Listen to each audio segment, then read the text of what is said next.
बिस्मिल्लाहिर्रहमानिर्रहीम। अली अल्लाह मदद फरमा। तौफीक ताईद हिम्मत यारी। तौफीक ताईद हिम्मत यारी. We would seek Mala Bapa's help to help us do this session, to praise him, to learn about him, so we can get close to him, to grow in spirituality through true knowledge. Ameen Ya Rabbal Alameen. Today's topic is that we are going to talk about Zikr, and Zikr in context of how to prepare ourselves for the Nurani time. We hear this question very often, that why do we get thoughts during Ibadat time? Things which we don't think of during the daytime, but they all come to our mind during the Ibadat time. Why does that happen? We'll have to see it as a spiritual disease. Whenever something does not function in our body, we look for reasons of it not working. And then we go to doctor, those who are knowledgeable in physical, and we seek their advice and learn that something is not functioning because of this or that reason, and then we start doing the treatment. So we do need to understand that our bodies, we as a human being, we have life at 3 levels: physical, spiritual, and intellectual.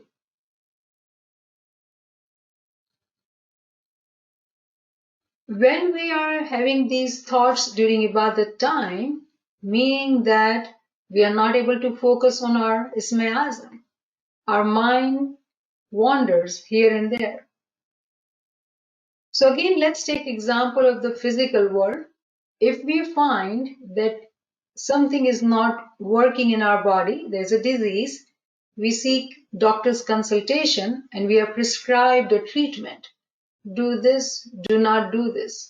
And then we go into depth of it on how to go about it, how to cook food, where to buy, what to add in it, to make sure that we get healed from that disease. We take a lot of time and effort to work hard to get the treatment for that disease. Why do we not take that much effort to treat ourselves spiritually? And the simple reason is because we see our bodies. When we look at our bodies, we believe in it and we want it to be well. When it comes to our soul, when it comes to our batin, because we don't see it, we ignore it. We don't give it a priority. And of course, then we don't even do the treatment. Maula Ali has said that you think of yourself as a small being, but the whole universe is inside you. The question would be, where is that universe? Are we in tune with it or not? Yes, we are very tuned with the world we live in. We are very knowledgeable what's going on around us. But what about the world inside us? And unfortunately, because we don't see it, we don't believe. We don't have yaqeen. We are not sure of its existence. We keep forgetting it. We believe that it is only the physical world, it is only the physical body which matters. Again, let's take an example of a word. When a girl gets pregnant, nobody can see that she is pregnant until she goes to gynecologist, has tests done, ultrasound done, and then you might have this black and white pictures which doctor tells you that it is your child and you believe in it. There is some evidence that there is existence of life, and then we believe in it. So it is a flaw in us that we do not remember our soul. We do not believe in its existence, the batin. And that's how we forget it, and that's how we continue to live this worldly life and forget about our spiritual life. So the most important thing is to believe in it. Now Quran chapter 2 verse 3 says, Allazina yu'minuna bil ghaibi wa yuqimuna as-salata wa mimma razaqnahum yunfiqun. That who believe in the unseen, first criteria. Second is that they pray and they spend from what we have given to them. So these are three criteria for those who are believers. But the first criteria is that they believe in the unseen. So in other words, those who want to become Mormon, those who want to elevate themselves in spirituality, they have to believe in unseen. When Maula Ali says that there is a universe inside us, there is a universe inside us. The question would be, do we know it? Do we see it? Do we believe in it? How do we get in touch with that? Imam Muhammad Baqir alayhi salam, he had, when he was doing the Tawil of the Surah Fatiha, chapter 1 in the Quran, verse 2, Alhamdulillahi Rabbil Alameen. All the praises to be Allah, the Lord of the worlds. It says worlds. But the word here in Arabic is Alameen. Imam Jafar Sadiq, when he was asked that what does this Alameen means? We thought there is only one Alam. So in English, Alam is worlds, right? Universe. We thought there's only one word. What is this worlds about? Imam Muhammad Baqir said that every person has a world inside themselves. There's a alam inside. There's a universe inside. And that's what Maula Ali was talking about. So there is a world outside us and there's a world inside us. In Quran chapter 41 verse 53, it talks about signs inside you and outside you, afaq or anfas. In macrocosm and microcosm, there are signs. Those are believers, they see it and they are able to believe in it. But if we don't even are able to pick up those signs which are inside us, how would we know? In order to get in touch with the inner world, to get in touch with Batin, to remember that we exist at three levels, we need to be in remembrance. And that remembrance in Arabic is Zikr. So today we are trying to get in touch with this practice of remembrance. We are expected to be in remembrance all the time so we don't forget our inner world, our soul, our inner being. You know, Pir Sadruddin has said in his Ginan, Atma Ram tame bada ginani, teri vigat kene na jani. Meaning, oh my soul, you are very knowledgeable, but no one has seen your worth or your capability. They do not know it. But Atma, our soul, has all the knowledge. If the soul has all the knowledge, today why do we need knowledge? If our soul, which is inside us, has all the knowledge, why do we seek knowledge? The reason is that we are not connected to our soul. It's like, you know, when you have this radio, transistor radio, you are trying to set the frequency. You are tuning into the station to be able to listen to that radio channel. Same is the case, that when we are not tuned into with our soul, we do not know that universe. We don't know what's going on. What knowledge our soul already has it. Our soul, which is part of the one single soul. We all are from that one single soul and we are all in drops going to be united with that one single soul. Inna Allahi wa inna ilayhi raji'un, that we came from him and we are going to return back to him. If that is the case, if the soul is his child, the soul knows everything. But now, today, we are seeking knowledge. We don't know. The reason is that we have not tuned our frequency to that frequency where all the knowledge, soul, or the communication is there. So how do we do that? That can only be done through Zikr. Zikr is the way to prepare yourself for 23 hours to be able to connect, to be able to focus on that 24th hour, that Nurani time that we all value so much. Because we know that our Imam has called that time the time of Ibadah, the Nurani time, where we can seek his Didar with our practice of Isme Azam. So when we know that and we are practicing, but we are not able to focus, and the reason is because we are not preparing ourselves in those 23 hours. So our heart has 2 ears, and we do know that there are 2 angels sitting on our shoulder, right? One writes all what we do, good deeds, and the other one writes all whatever we do, bad deeds. But our heart has 2 ears. One listens to angel and the other one is listening to shaitan. A moment who is in constant zikr, what does he do?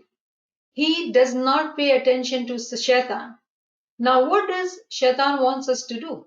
Do not do zikr. Do not be thinking of Mala Bapa. Think of worldly thoughts. Think of what other people are doing. So shaitan does not want you to focus. Shaitan sits on Sirat al-Mustaqim. The one who starts walking on this path, Satan sits there to divert that moment who has started to walk. So what does shaitan do at that time? Shaitan will constantly divert that moment to other directions. But a moment who knows the importance of zikr, he starts doing that zikr, he suppresses that shaitan.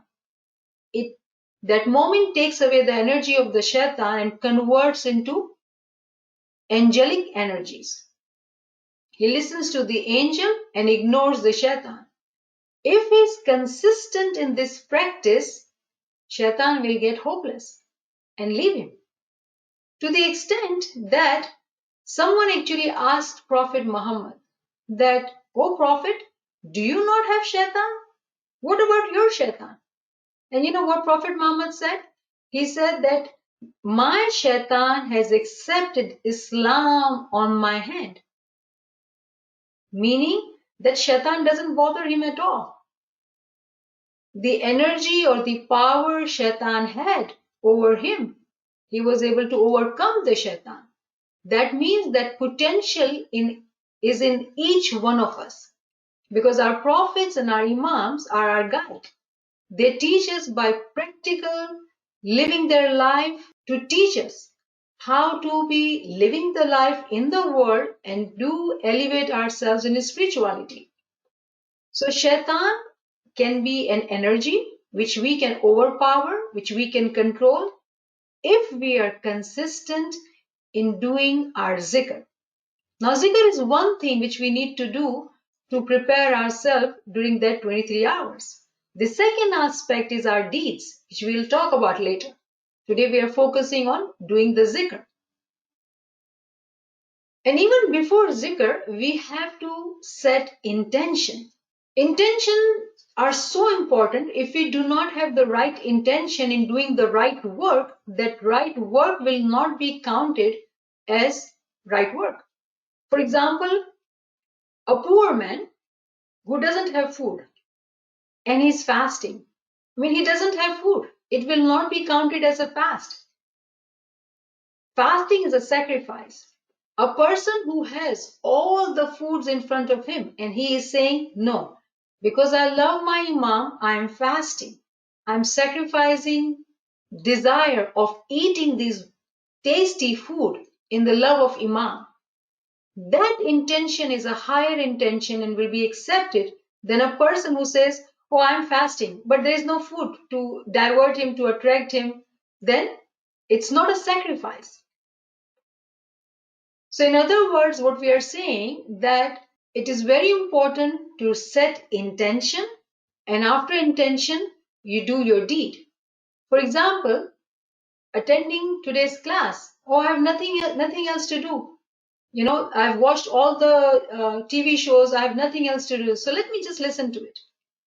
The intention is not right. Oh, let me go to Jamaat Khana because I've missed my friends so much. So let me go and just meet them. Intention is not right. The deed is good. But because the intention was wrong, the sawab, the rewards which you were supposed to get, it won't be there because the intention was not right. A moment sets intention every time for every work.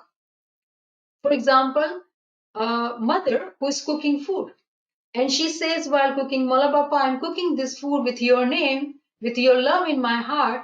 When this food is eaten by my family, let it be counted as in their spiritual progress. Let this food become full of iman and yaqeen in their heart. That's mother's prayer. She's cooking food. She's doing her worldly duty, which she does it. But because she's a momina, she's a arifa, she knows how important it is to set intention before doing any work. When she does do that, her act, which was very normal act, daily routine, now that act has elevated to the highest level of spirituality, and she's cooking food. That's the power of setting intention. When the intentions are pure and those intentions are set to please Mola Bapa, of course the rewards are very, very high.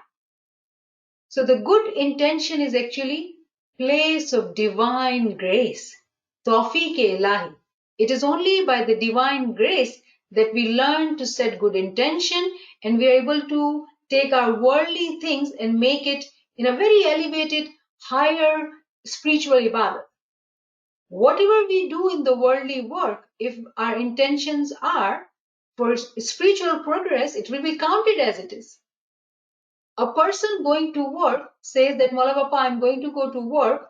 Please count my day of work in my spiritual progress. Let me be in your remembrance. Let me not forget you. His body will be doing his physical work, but because of his intention, his whatever work he's doing, it is counted. Even if he forgets, because the intention was there, he will be rewarded. In other words, a mu'min lives a conscious life. A mu'min lives a conscious life. He is not directed or overpowered by worldly things to do. He is the one who decides what he needs to do with what intention. A mu'min is calm and peaceful and is able to decide what he wants to do and how he wants to do. And that's how the heart stays calm and you are able to control your thoughts. How? By staying connected to your zikr. Medically, we all know that our heart function is to purify blood. In psychology, we do know that all the data is collected from our environment through our senses and the perceptions or feelings are built in our heart. It accepts all the, in the surroundings, whatever is happening as appropriate, inappropriate, pleasant or unpleasant, it becomes emotions in our heart. In other words, our heart is the one which processes what is going on and intellectually perceives it and behaves according to that. Now, what is the relationship of heart in here? Heart is also in animal. Animal's soul do not have that ability to take those thoughts and take it to the intellect and convert it at a higher level. A human is able to progress. Human is able to do that because his life is at 3 levels: physical, spiritual, intellectual. So whatever is happening around us, whatever thoughts we are perceiving in our heart, our emotions, our actions and reaction, we think about it intellectually. When a mu'min has a zikr in his heart, his thoughts are also purified. He is able to make a choice to choose between a thought of lower level and a higher level. As Imam Sultan Muhammad Shah, may our souls be sacrificed to this Imam, Maula has said that as a human, you have two paths in front of you. One path will take you to animal life, and the other will take you to be an angel. Choice is ours what to choose. Intellect is a king because it's a physical, spiritual, and intellectual. The intellectual is the highest. It's a king of the life of a human being. And the human soul actually resides into intellect. In our heart, actually it's animal soul. Why Peer did say, Man ne maro to guru kahe mane malo? Man, it's a lower I. In our heart, when we perceive whatever is around us, beautiful food, fun, parties, this and that, and we go attracted to that and we keep doing that, that's the man, that's the lower I. And Peer has told us, Man ne maro to guru kahe mane malo. Meaning that whatever you are perceiving, when you are intellectually processing it, you are thinking about it, and you're able to decide to choose what you want to choose with your intellect. An animal cannot do that. Animal works on instant gratification. I am hungry, I need the food.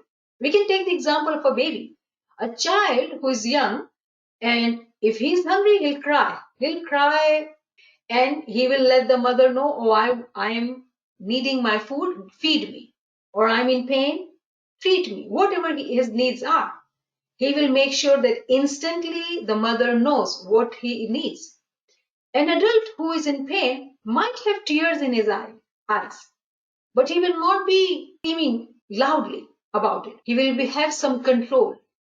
So what I'm trying to say with this example is that when a human who does not have any knowledge, true knowledge of spiritual knowledge, what happens? He follows the nafs-e ammara. Quran talks about three different kinds of nafs. In our language, in Gujarati Gnanic language, it's man, or you can call it lower I or higher I. There are different ways, different terminologies are used, but the essence is in understanding the meaning of it, not being stuck on the wordings of it. So Quran talks about three different kinds of nafs. Nafs-e ammara, nafs-e lawama, nafs-e mutmaina. Now nafs-e ammara, I am hungry, I need food, that's it. Whatever I need, instantly my needs should be met. Otherwise I'll be angry, I'll be throwing stuff, all animal instincts. That is nafs-e ammara. Nafs-e lawama means a guiding nafs, a conscious nafs. A moment who is guided by Imam will consciously think, what am I doing? Why am I doing?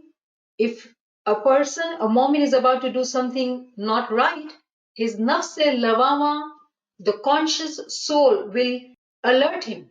This is not right, what you're about to do. Don't do it. In Urdu, we call it zamir. Aapko zamir satata hai ki don't do this. This is not right. That is nafs-e-lawama. And with practice, following the true knowledge, Zikr ibadat, ilm amal, nafs-e lawama keeps progressing to nafs-e mutmaina, totally satisfied soul. The soul, the nafs, which our imams have, which our paigambars have, totally satisfied, nafs-e mutmaina. And remember, these are all stairs. Ilm wali ruh darja ba darja upar chढ़ती hai.